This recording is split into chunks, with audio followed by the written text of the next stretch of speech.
नमस्कार, आप देख रहे हैं संसद समाचार। आपके साथ मैं हूं गौरव श्रीवास्तव। तो चलिए इसकी शुरुआत करते हैं और सबसे पहले बात करते हैं लोकसभा की। गुरुवार को लोकसभा में जल शक्ति, सड़क परिवहन और राजमार्ग, पेट्रोलियम और प्राकृतिक गैस, नागरिक उड्डयन मंत्रालयों से संबंधित सवालों पर चर्चा हुई।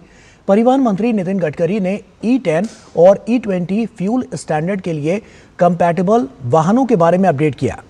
गडकरी ने कहा कि E20 के एथेनॉल मिश्रण स्तर के साथ वाहन की कंपैटिबिलिटी वाहन निर्माता द्वारा तय की जाएगी और इसे वाहन पर एक साफ दिखने वाला स्टिकर लगाकर दिखाया जाएगा। मंत्री ने कहा कि 1 अप्रैल 2023 से पहले बेचे गए वाहन E10 के अनुकूल थे और 1 अप्रैल 2023 के बाद बेचे गए वाहन E20 सामग्री के अनुकूल हैं। गडकरी ने कहा कि E20 के लिए सुरक्षा मानक BIS स्पेसिफिकेशन और ऑटोमोटिव इंडस्ट्री स्टैंडर्ड्स के माध्यम से अच्छी तरह से स्थापित है। मंत्री ने कहा कि ड्राइव करने की क्षमता, स्टार्ट करने की क्षमता, मेटल कंपैटिबिलिटी और प्लास्टिक कंपैटिबिलिटी सहित अधिकांश मापदंडों में कोई समस्या नहीं है। गडकरी ने कहा कि automotive research association of India, Indian oil corporation limited और society of Indian automobile manufacturers द्वारा किए गए अध्ययन की सिफारिश के आधार पर गैर अनुकूल वाहनों को चरणबद्ध तरीके से हटाने या रेट्रोफिट करने की कोई आवश्यकता नहीं होगी और सामान्य टूट फूट को वाहन की नियमित सर्विसिंग के लिए दौरान मैनेज भी किया जा सकता है। गडकरी ने कहा कि इथेनॉल मिश्रित पेट्रोल से किसानों को बहुत फायदा हुआ है और इससे 1.40 लाख करोड़ रुपए से अधिक की विदेशी मुद्रा की बचत भी हुई है। एथेनॉल मिश्रित पेट्रोल के इस्तेमाल को लेकर चिंताओं के बीच केंद्रीय मंत्री गडकरी ने कहा कि व्यापक परीक्षण के बाद उन कारों में कोई प्रतिकूल प्रभाव नहीं पाया गया है जिनमें एथेनॉल मिश्रित पेट्रोल का इस्तेमाल किया जाता है। E20 पेट्रोल का इस्तेमाल एक स्वस्थ चलन है, ये एक हरित बदलाव है। उन्होंने कहा कि ये कम प्रदूषित है और इससे विदेशी मुद्रा की भी बचत होती है। गडकरी ने कहा कि पेट्रोल में एथेनॉल मिलाने से एथेनॉल में इस्तेमाल होने वाले कच्चे माल, गन्ना, मक्का आदि के लिए किसानों को 40,000 करोड़ रुपए दिए गए हैं। पेट्रोलियम मंत्री हरदीप सिंह पुरी ने कहा कि एथेनॉल ब्लेंडिंग कार्यक्रम लागू होने के बाद जो पैसा पहले कच्चे तेल के आयात पर खर्च होता था वो अब किसानों के पास जा रहा है।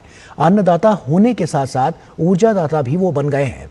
उन्होंने कहा कि पिछले 11 सालों में इथेनॉल सप्लाई ईयर 2014 से 15 में ESY 2024 से 25 तक, जुलाई 2025 तक सार्वजनिक क्षेत्र की ऑयल मार्केटिंग कंपनियों द्वारा पेट्रोल में एथेनॉल ब्लेंडिंग से 1,40,000 करोड़ रुपए से ज्यादा की विदेश मुद्रा की बचत हुई है।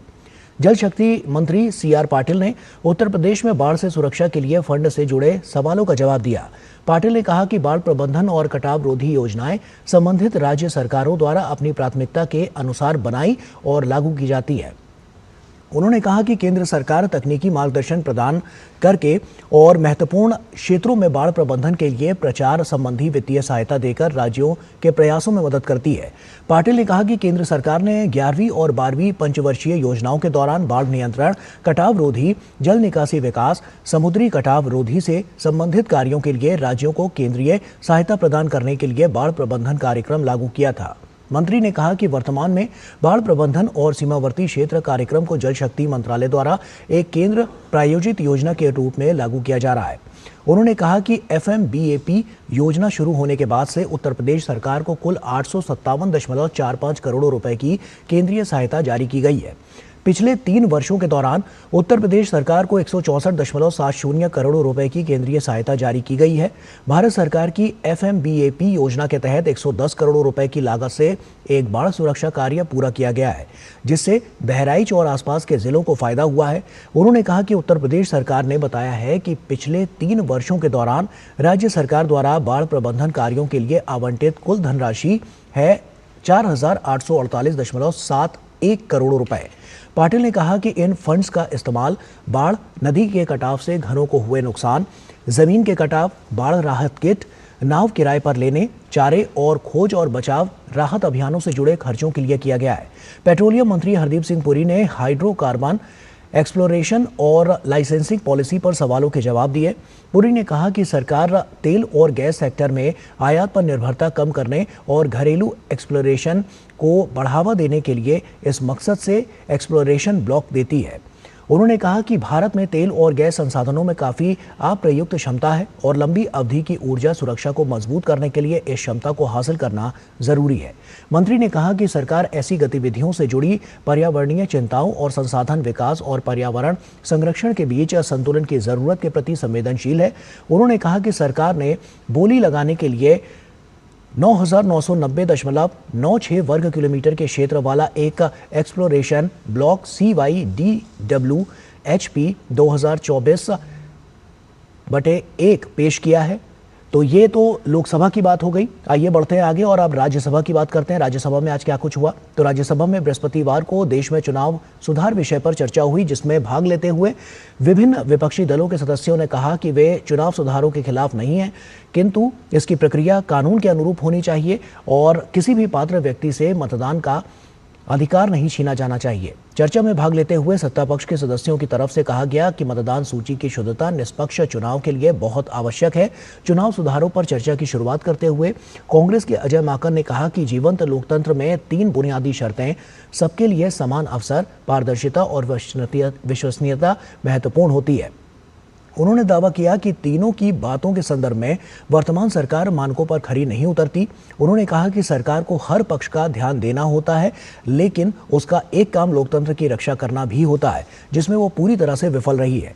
चर्चा में भाग लेते हुए भारतीय जनता पार्टी के सुधांशु त्रिवेदी ने कहा कि आज दुनिया में मात्र 34% आबादी लोकतंत्र के तहत शासित हो रही है, जिसमें भारत भी शामिल है। उन्होंने कहा कि आज भारत देश लोकतंत्र का विश्व में सबसे बड़ा स्तंभ है। वहीं उन्होंने कहा कि आज दुनिया भर में AI का प्रचलन बढ़ा है, जिसके कारण ये खतरा भी हो सकता है कि चुनाव प्रक्रिया बाधित करने के प्रयास भी किए जाएं। उन्होंने इस बारे में सरकार से उपयुक्त उपाय करने का भी सुझाव दिया। त्रिवेदी ने चुनाव में राजनीतिक दलों द्वारा बिना सोचे समझे किए जाने वाले वादों के चलन पर भी गंभीरता से विचार करने की आवश्यकता पर बल दिया। चर्चा में भाग लेते हुए आम आदमी पार्टी के संजय सिंह ने भाग लेते हुए कहा कि देश ने आज़ादी के लंबे संग्राम के बाद देश के लोगों को मतदान का अधिकार मिल पाया है। उन्होंने दावा किया कि SIR की चर्चा के माध्यम से देश में खौफ का माहौल बना हुआ है। चर्चा में तृणमूल कांग्रेस की डोला सेन ने भाग लेते हुए अपनी बात बांग्ला भाषा में रखी। उन्होंने कहा कि हम SIR के खिलाफ नहीं हैं। यदि देश में रोहिंग्या घुसपैठिए हैं तो उन्हें निकाला जाना चाहिए। तृणमूल सदस्य ने कहा कि वो मतदाता सूची के शुद्धिकरण के विरुद्ध नहीं है, बल्कि उसे करने की प्रक्रिया के तरीके पर है। उन्होंने कहा कि मतदाता सूची से योग्य व्यक्ति को बाहर नहीं किया जाना चाहिए। चर्चा में द्रमुक के NR इलांगो और YSR कांग्रेस के येर्रम वेंकट सुब्बा रेड्डी, अन्ना द्रमुक के M थंबी दुरे और बीजेपी के शुभाशीष खुंटिया ने भी भाग लिया। चर्चा आगे बढ़ पाती इससे पहले ही संसदीय कार्य मंत्री किरेन रिजिजू ने कहा कि एक प्रार्थना सभा है, जिसमें शामिल होने के लिए अलग अलग दलों के सांसदों ने अनुरोध किया है। उन्होंने प्रस्ताव दिया कि सदन की कार्रवाई आज दोपहर 4 बजे तक चलाकर स्थगित कर दी जाए और सदन ने उनके इस प्रस्ताव को स्वीकार कर लिया और बैठक को स्थगित कर दिया। इससे पहले उच्च सदन में प्रश्नकाल के बाद सदन के नेता और भाजपा अध्यक्ष जगत प्रकाश नड्डा ने राष्ट्रीय गीत वंदे मातरम के 150 वर्ष होने पर हुई चर्चा के अंत में अपने विचार रखे। उन्होंने कहा कि राष्ट्रगीत वंदे मातरम को वो सम्मान और स्थान नहीं मिला जो उसे मिलना चाहिए और उन्होंने इसके लिए आज़ादी के बाद देश की पहली सरकार के शासक को जिम्मेदार ठहराया। नड्डा ने कहा कि पिछले 2 दिन में 80 से अधिक सदस्यों ने इस चर्चा में भाग लिया, जो बताता है कि ये विषय कितना समसामयिक है। उन्होंने कहा कि वंदे मातरम देश की आत्मा को जगाने का मंत्र है। उन्होंने कहा कि यह गीत मां भारती की आराधना है। उन्होंने कहा कि ब्रिटिश शासक जब देश में अपना राष्ट्रगीत थोपना चाहते थे, उस समय बंकिम चंद्र चटर्जी ने वंदे मातरम गीत लिखकर पूरे भारत को जागृत कर दिया। भाजपा अध्यक्ष ने कहा कि यह गीत रूपी मंत्र इतना कारगर साबित हुआ है कि ब्रिटिश शासकों ने इस पर प्रतिबंध लगा दिया और जो कोई इसे गाता था उसे जेल भेज दिया जाता था। नड्डा ने कांग्रेस के जयराम रमेश द्वारा चर्चा में भाग लेते समय लगाए गए इस आरोप का जिक्र किया कि इस चर्चा का एक ही मकसद है, पूर्व प्रधानमंत्री जवाहरलाल नेहरू को बदनाम करना। सदन के नेता ने कहा कि हमारा उद्देश्य भारत के पूर्व प्रधानमंत्री को बदनाम करना नहीं, पर हमारा मकसद भारत के इतिहास के तथ्यों को सही प्रकार से रखने का है। राज्यसभा के सभापति CP राधाकृष्णन ने आज सदन की बैठक शुरू होने पर दीपावली को यूनेस्को की अमूर्त सांस्कृतिक विरासत सूची में शामिल किए जाने पर खुशी जताते हुए इसे भारत के लिए गौरव की बात बताया। उन्होंने उम्मीद जताई कि ये उपलब्धि हमें हमारी समृद्ध विरासत और परंपराओं को संरक्षित, संवर्धित और गर्व के साथ मनाने के लिए नई प्रतिबद्धता और श्रद्धा के साथ प्रेरित करेगी। इसके बाद शून्यकाल में बीजू जनता दल के मानस रंजन मंगराज ने सरकार से आग्रह किया कि दिल्ली में वायु गुणवत्ता सुधरने तक संसद के शीतकालीन और बजट सत्रों को राजधानी से बाहर आयोजित किया जाए। उन्होंने दिल्ली की वार्षिक प्रदूषण समस्या को मनुष्य द्वारा पैदा की गई आपदा करार दिया। मनोनीत सदस्य सुधा मूर्ति ने सामाजिक नव प्रवर्तकों को भी पहचान और सम्मान देने की पुरजोर वकालत की। उन्होंने कहा कि तकनीकी उपलब्धियों को जहां व्यापक सराहना मिलती है, वहीं रोजमर्रा की समस्याओं के समाधान देने वाले नवाचारों को अक्सर नजरअंदाज कर दिया जाता है। कांग्रेस सांसद जेबी माथेर हिशम ने केरल के औषधि नियंत्रण विभाग की जांच की मांग करते हुए दावा किया कि हाल के छापों ने राज्य में नकली और घटिया दवाओं की भरमार को उजागर किया है। भारतीय जनता पार्टी के सदस्य के लक्ष्मण ने निजी अस्पतालों के शोषणकारी चलन पर चिंता जताते हुए सरकार से पारदर्शी और मानकीकृत मेडिकल बिल व्यवस्था सुनिश्चित करने का आग्रह किया। वाईएसआर कांग्रेस पार्टी के 2 सदस्यों ने विशाखापत्तनम में गंभीर वायु प्रदूषण और आंध्र प्रदेश के राष्ट्रीय राजमार्ग के हिस्से की खराब स्थिति को लेकर चिंता व्यक्त की।